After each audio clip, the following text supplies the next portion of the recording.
In Sweden, you can burn this book, but don't you dare touch the Torah.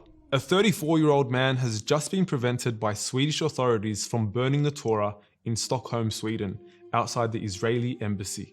Now, the man in question has made it very clear that he's not in favor of burning any scripture, and he's only proposing to burn the book to spark a debate. Now, although his intended plans will not be going ahead after the Swedish government and the Jewish community stepped in, the entire situation has left us scratching our heads.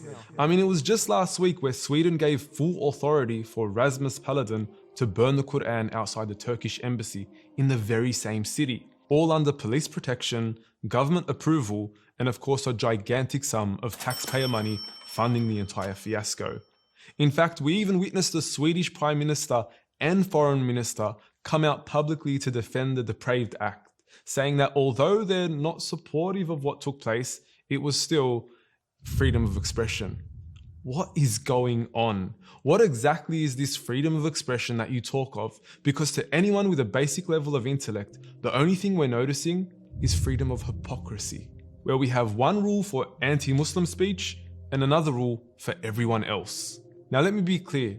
Burning any holy book or scripture is totally and utterly unacceptable. The Torah is a book that Muslims have utmost respect for, a book that God describes in the Quran as being one that was sent down in its original form with guidance and light. It's a depraved act to burn any religious scripture.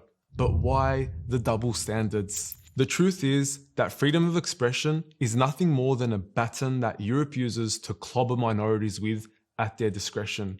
A baton that is selectively applied to humiliate some and defend others. These same European countries that sanctify freedom of expression as though it's a pillar of Iman or faith are guilty of penalizing certain forms of speech themselves. According to Swedish law, insulting the king could land you in prison for 2 years. In France, insulting the flag, 6 months in prison. In Germany, insulting the flag, 3 years in prison. In Denmark, insulting the flag, 2 years in prison. Even questioning the Holocaust in France could land you with 1 year in prison. It's hypocrisy in its finest form. You either believe in freedom of speech or you don't. You can't selectively apply it whenever it goes in your favor. And as much as people would like to position this as a discussion on freedom of expression and healthy criticism of ideas, this is not about freedom of debate. It's about the freedom to incite hate. If this was about debate, we would have no problem. The Quran itself invites people to challenge it. If they are in doubt about this book, then bring something like it. Even if it was a single chapter. Find an error in this book if you claim it's not divine. A challenge that has left its detractors with no other response but to burn the book. How pitiful. My honest advice is to stop burning and start learning.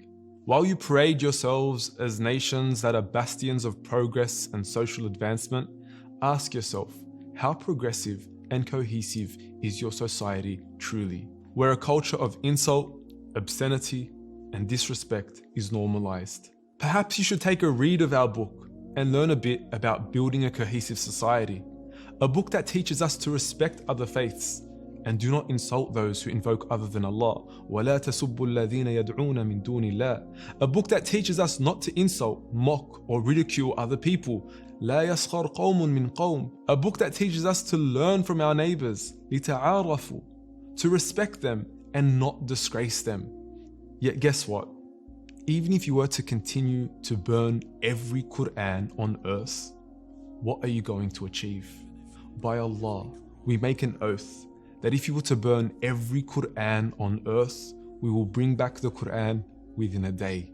Cover to cover, page to page, word for word, and letter for letter, to even the subtle vowels and diacritic marks that are on top of each and every single letter. We have 12-year-old boys and girls that will gladly recite the Quran back to you by memory. You cannot burn that which is preserved within our hearts. That which was sent down to hearts to be preserved within the hearts. So tell me again, what on earth will you achieve? Stop burning and start learning.